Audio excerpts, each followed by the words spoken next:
Lanjutan cerita Book 5, Chapter 1, Belalang. Mau-mau melangkah keluar dari gubuk kecilnya sambil menguap lebar. Di depannya, uap panas terlihat mengepul dari cerobong rumah Verdigris. Para pelayan sudah bekerja keras sejak subuh untuk menyiapkan air mandi pagi. Udara musim dingin terasa menusuk, menembus lapisan pakaian katun sederhananya yang tipis. Mau-mau menggosok kedua tangannya, menciptakan kabut tipis dari setiap hembusan nafasnya. Sudah sebulan sejak ia meninggalkan hiruk-pikuk di istana belakang. Perayaan tahun baru pun sudah mereda. Namun, mau-mau tetap berada di sini, di kawasan merah ini. Sementara orang tuanya, Luomen, masih tertahan di istana. Kehidupan kembali ke ritme lamanya, namun dengan satu variabel tambahan yang kini menghuni gubuknya. Di dalam gubuk yang sempit dan berangin itu, seorang anak laki-laki masih terlelap. Namanya Chou. Dia adalah satu-satunya penyintas dari klan Shi yang telah dimusnahkan. Mau-mau membiarkannya tidur. Tahu betul bahwa hanya saat tidurlah anak itu bisa diam. Melihat Chow mendengkur di atas alas tidur yang keras, Mau-mau seringkali bertanya-tanya, apakah anak ini benar-benar keturunan bangsawan? Kemampuan adaptasinya luar biasa tinggi, atau mungkin ia memang tidak peduli dengan kemewahan yang pernah ia miliki. Mau-mau lalu memutuskan untuk membiarkannya dan bergegas menuju rumah Verdigris. Nenek, sang nyonya rumah, ingin menemuinya. Selain itu, mandi dengan air panas di cuaca seperti ini adalah sebuah kemewahan yang tidak bisa ditolak. Mau-mau berhenti sejenak di depan sumur, mengangkat ember air dengan tangan yang gemetar karena kedinginan. Suasana di dalam rumah Verdigris tampak sibuk. Para penghibur yang baru selesai mandi sedang dikeringkan rambutnya oleh para pembantu. Mei Mei, salah satu dari tiga putri sekaligus kakak angkat Mau-Mau, menyapa dengan rambut yang masih basah berkilau. "Kau datang awal hari ini?" sapa Mei Mei. Mau-Mau menanyakan keberadaan nenek dan Mei Mei menunjukkan ke arah ruang dalam. Nenek sedang bicara dengan tuan pemilik. Sosok ini sebenarnya unik. Ia bukan pengelola harian seperti nenek, melainkan pemilik sah yang mampir sebulan sekali. Pria parubaya ini dikenal sangat lembut, bahkan terlalu lembut untuk bisnis keras seperti rumah bordil. Rumor mengatakan ia adalah anak dari nenek dan pemilik sebelumnya, meski kebenarannya terkubur rapat. Tiba-tiba, suara nenek memecah suasana. "Dasar bodoh! Benar-benar bodoh! Apa yang kau pikirkan?" Mau-mau dan Mei-Mei saling berpandangan. Sepertinya tuan pemilik baru saja membawa ide bisnis aneh lainnya. Benar saja. Beberapa menit kemudian, tuan pemilik keluar dengan wajah pucat pasi. Terus-menerus menggosok kepalanya yang mungkin baru saja mendapat pukulan keras dari nenek. Melihat wajah pria itu, Mau-mau merasakan sebuah dejavu. Wajahnya yang tampak tidak berdaya itu entah mengapa mengingatkannya pada sang dukun di istana belakang. Nenek mengajak Mau-Mau dan Chow untuk sarapan. Namun, suasana di ruang makan berubah menjadi canggung. Di atas meja panjang yang biasanya berisi makanan sederhana, kini tersaji nampan besar dengan gundukan gelap yang berkilau. Belalang goreng. "Nek, apa maksudnya ini?" tanya Mau-Mau datar. "Diam dan makan. Ini hadiah dari tuan pemilik," jawab nenek ketus sambil menuangkan cuka hitam ke buburnya. Rupanya, tuan pemilik terjebak dalam transaksi buruk. Karena panen di wilayah utara gagal, para petani menangis memohon agar sisa hasil bumi mereka dibeli. Tuan pemilik yang berhati lembut tidak bisa menolak, meski itu berarti membeli bertonton belalang yang tidak diinginkan siapapun. Untuk menutupi rasa pahitnya, belalang itu digoreng dengan pasta kedelai dan gula, bumbu yang sangat mahal. Mau-mau mengamati tumpukan serangga itu. Baginya, ini adalah pemborosan gula yang luar biasa. Para penghibur cantik di Verdigris menatap piring mereka dengan jijik. Namun, Chow mengejutkan semua orang dengan menjadi yang pertama memasukkan belalang itu ke mulutnya. "Tidak terlalu enak, tapi renyah. Seperti kosong di dalam," komentar Chow polos. Mau-mau mencoba satu. Benar, teksturnya sangat renyah namun bagian dalamnya benar-benar kosong. Hanya menyisakan karapas atau cangkang luar yang keras. Mau-mau menatap belalang itu dengan tajam. Rasa ingin tahunya mulai terusik. Ada yang tidak beres dengan biologi serangga ini. Channel ini dibangun pelan-pelan, dari chapter ke chapter. Kalau kamu sudah sampai sejauh ini, bantu tekan tombol subscribe, biar aku semangat ngelanjutin ceritanya. Setelah sarapan, nenek mengirim Mau-Mau ke pasar pusat kota untuk membeli dupa.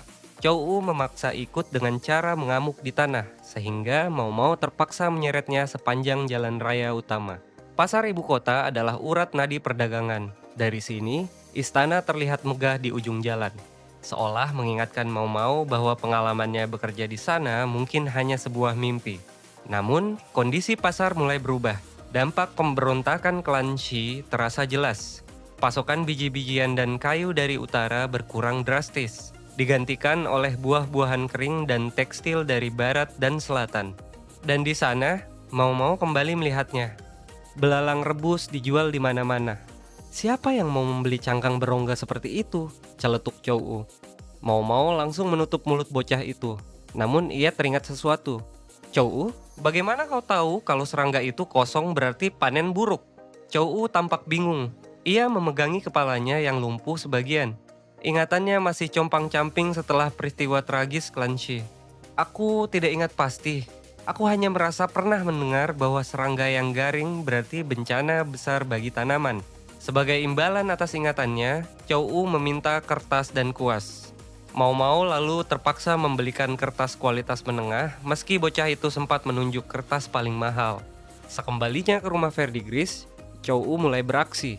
Mau-mau yang sibuk meracik obat flu dan aborsi di apoteknya terkejut saat melihat kerumunan di depan rumah bordil. Para penghibur dan pelayan berkumpul mengelilingi Chow yang sedang duduk dengan papan kayu. Bocah itu sedang menggambar potret seorang penghibur. Sapuan kuasnya halus, presisi, dan mampu menangkap esensi kecantikan subjeknya. Bahkan membuatnya terlihat sedikit lebih cantik dari aslinya. Selesai. 5 koin, ucap Chow riang. Mau-mau tertegun. Dalam waktu singkat, Chow berhasil mendapatkan uang yang cukup banyak untuk ukuran anak kecil. Bakat visualnya luar biasa. Namun, kegemilangan ini segera dihentikan oleh sapu nenek yang mengusir kerumunan agar kembali bekerja. Nenek, dengan sifat serakahnya yang khas, langsung memotong keuntungan Chow sebesar 10% sebagai biaya sewa fasilitas. Malam harinya, di gubuk mereka mau-mau memberikan peringatan keras. Ia menunjuk ke arah kegelapan, di mana seorang wanita berkerudung membawa tikar bulu tampak melintas. Wanita itu tidak memiliki hidung, tanda fisik dari penyakit seksual tahap lanjut. Itu adalah penghibur kasta terendah. Di luar sana, orang bisa membunuhmu hanya demi beberapa koin yang kau dapatkan tadi. Tetaplah dekat dengan rumah Verdigris dan para penjaga, tegas mau-mau.